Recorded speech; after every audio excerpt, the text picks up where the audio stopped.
The first lesson for today comes from 1 Samuel chapter 16, verses 1 through 13. If you want to follow along, the Pew Bible, the Old Testament, pages 259 and 260. The Lord said to Samuel, "How long will you grieve over Saul? I have rejected him from being king over Israel. Fill your horn with oil and set out. I will send you to Jesse, the Bethlehemite, for I have provided for myself a king among his sons." Samuel said, "How can I go? If Saul hears of it, he will kill me." And the Lord said, "Take a heifer with you and say, 'I have come to sacrifice to the Lord.' Invite Jesse to the sacrifice, and I will show you what you shall do. And you shall anoint for me the one whom I name to you." Samuel did what the Lord commanded and came to Bethlehem. The elders of the city came to meet him trembling and said, "Do you come peaceably?" He said, "Peaceably. I have come to sacrifice to the Lord. Sanctify yourselves and come with me to the sacrifice." And he sanctified Jesse and his sons and invited them to the sacrifice. When they came, he looked on Eliab and thought, "Surely the Lord's anointed is now before the Lord." But the Lord said to Samuel, "Do not look on his appearance or on the height of his stature, because I have rejected him. For the Lord does not see as mortals see. They look on the outward appearance, but the Lord looks on the heart." Then Jesse called Abinadab and made him pass before Samuel. He said, "Neither has the Lord chosen this one." Then Jesse made Shammah pass by, and he said, "Neither has the Lord chosen this one." Jesse made 7 of his sons pass before Samuel, and Samuel said to Jesse, "The Lord has not chosen any of these." Samuel said to Jesse, "Are all your sons here?" And he said, "There remains yet the youngest, but he is keeping the sheep." And Samuel said to Jesse, "Send and bring him, for we will not sit down until he comes here." He sent and brought him in. Now he was ruddy and had beautiful eyes and was handsome. The Lord said, "Rise and anoint him, for this is the one." Then Samuel took the horn of oil and anointed him in the presence of his brothers, and the Spirit of the Lord came mightily upon David from that day forward. Samuel then set out and went to Ramah. Here ends the lesson.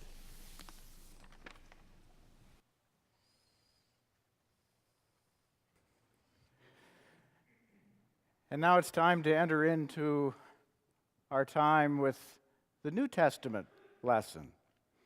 And as you know, during this time of Lent, some of our lessons are so long that we've decided to try to paraphrase them.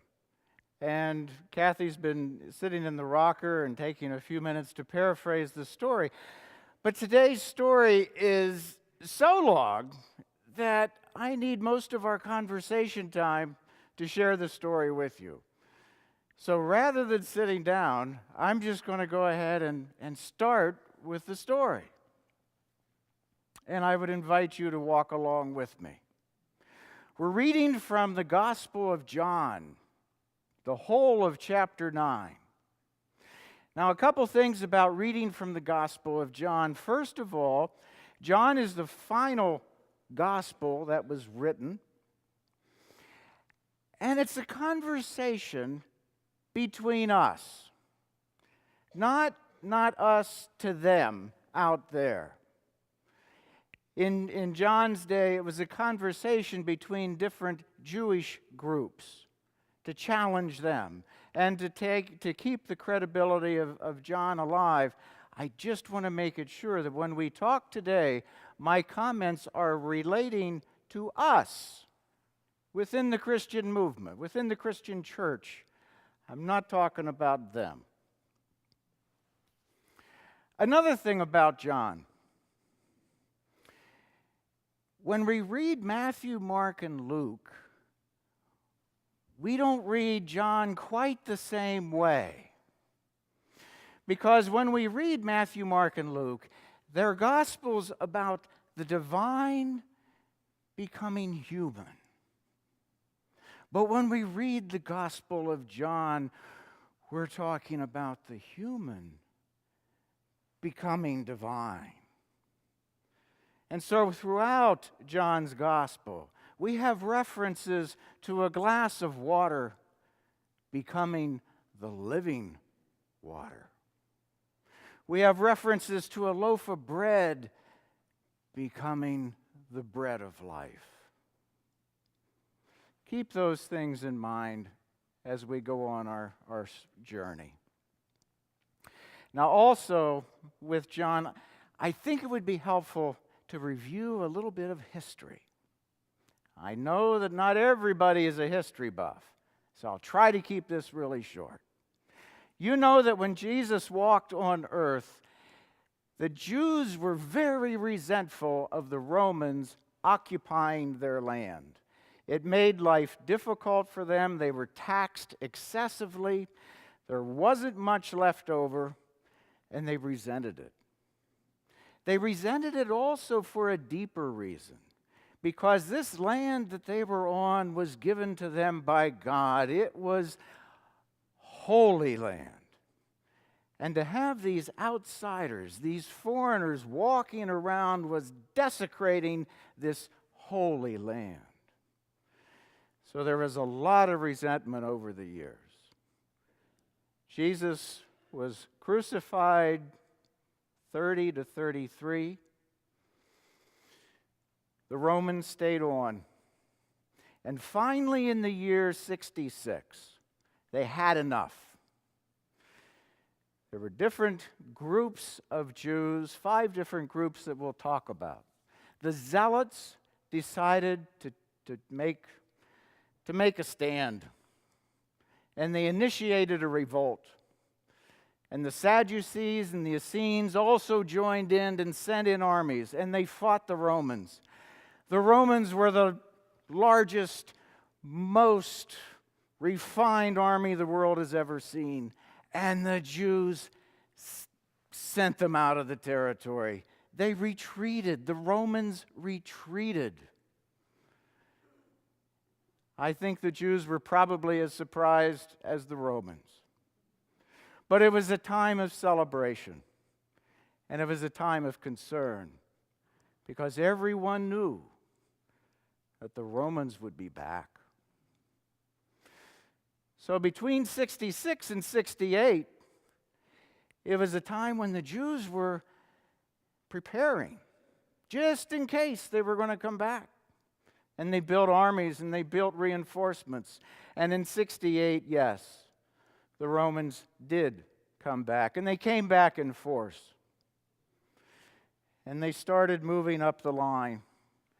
And they would attack a certain small village, surround the village, and annihilate it. Flatten the village. Most people inside were killed. Those who weren't killed were sent into slavery. And they would march to the next village, flatten it, destroy the crops, killing people en masse. It took 2 years.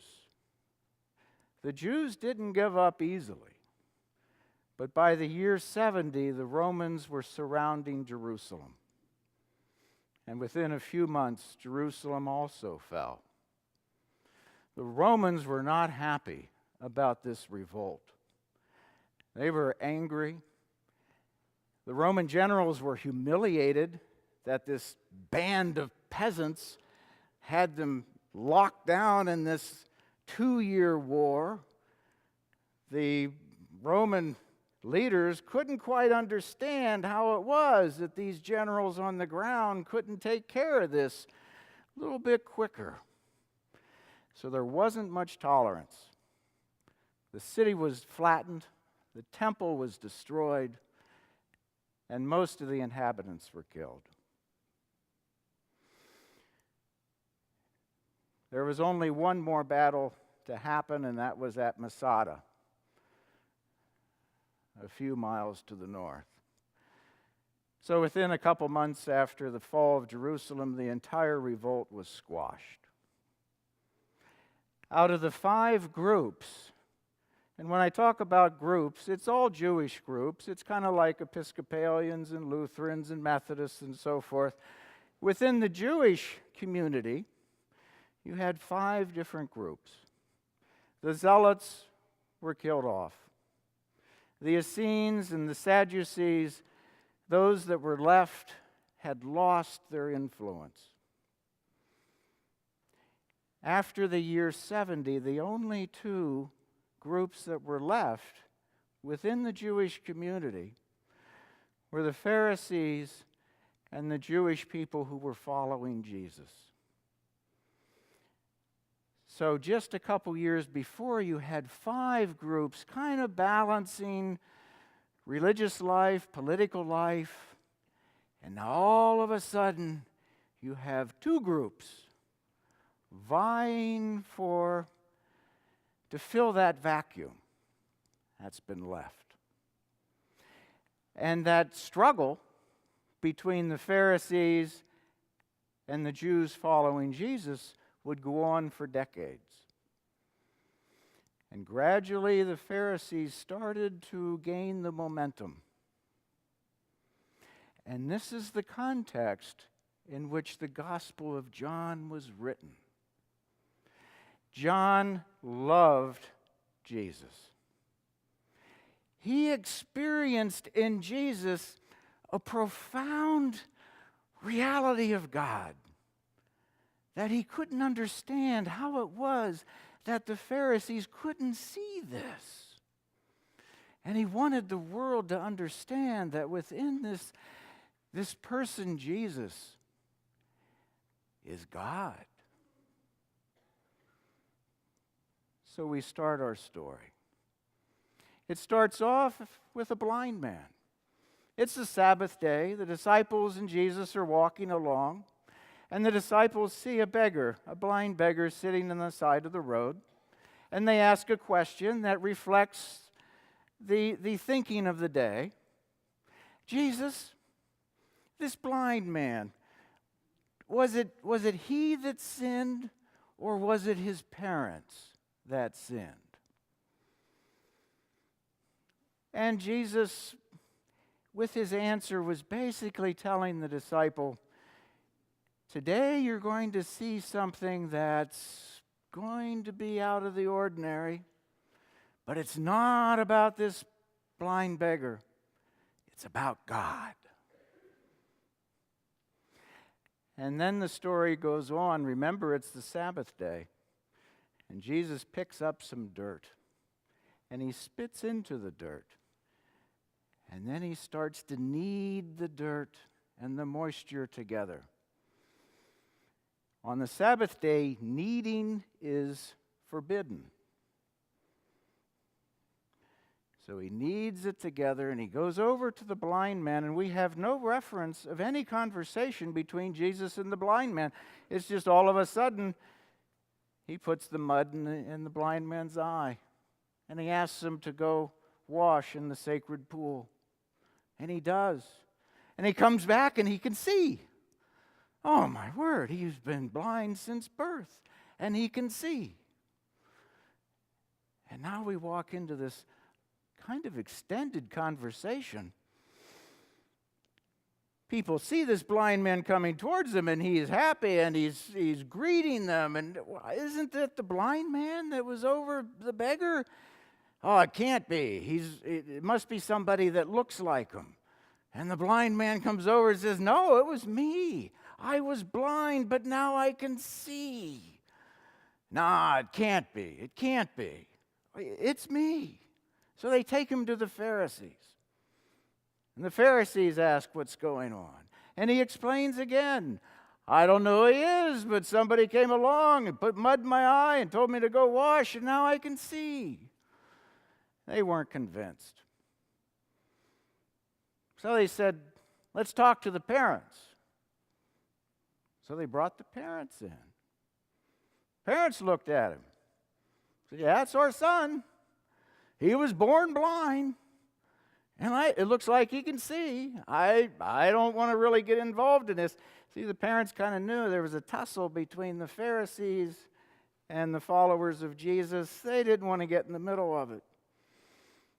So they just said, "Go ask our son. He's of age. He knows what's..." So they go back to the son. This time, the son's a little frustrated. I mean, he already told him everything he knows. And so they come back and ask again. And the son says, "Well, why are you asking me again? Do you also want to be a disciple of this man?" Well, that kind of got the dander of the Pharisees up, because they're looking to put down this Jesus movement, not to build it up. So pretty soon, the person that was blind, is removed from the synagogue. Temple was destroyed. Now we're in synagogues. Now, probably that person was a little dejected at this point, kind of struggling with not knowing what happened. And Jesus searches him out and goes to talk to him and asks the man, "Do you believe in the Messiah?" And he answered, "Well, yeah, but I don't know who he is. Do you? Tell me who he is." And the word of John is recorded that Jesus said, "Well, I'm the one. You're talking to him." And he believed him. And then we move into this wonderful transition point that speaks to John so clearly, where the human becomes divine. And we have Jesus responding that "I came to this world so that those who do not see may see, and those who do see may become blind." And a couple Pharisees overheard this. And of course, they're confused. And they say, "Well, surely we can see. We're not blind." And then Jesus' response: "If you were blind, you would not have sin. But now that you say we see, your sin remains." This is the word of God. Thanks be to God. This is John's gospel. The blind man is not the most critical point of the story. It's God. And for John, the theology of John is, if you see Jesus and if you don't see God, that's a sin. That's the source of sin. Because in this person, Jesus is the divine God. Don't be blind to that. And of course, the Pharisees couldn't see. So what does this story leave for us today? I think a lot. because today we continue to yearn to see more of God, to see more of Jesus in our lives. And sometimes when we think of sin, we kind of, I filled out my taxes last week and, I was a little over generous on that point. I feel kind of bad about that. Or, I kind of had an argument with my spouse and I wasn't very nice, and I feel kind of bad about that. Last night I told some friends that I'd be there by 6 and I didn't get there till 7:30, and I feel kind of bad about that. And we kind of include that as sin. But the Gospel of John is reminding us, no. The focus is to see more of God, to see more of Jesus, and to experience that in our lives. And when we experience the divine, those other things will just filter out. Not by magic, but as we experience more of God, we'll want to be honest with one another. As we experience more of God, we'll want to take care of ourselves and to take care of people around us. As we see more of Christ, our world will fall into place. And I think that continues to speak to us today in our overly busy lives, in our confusing lives. John speaks. During this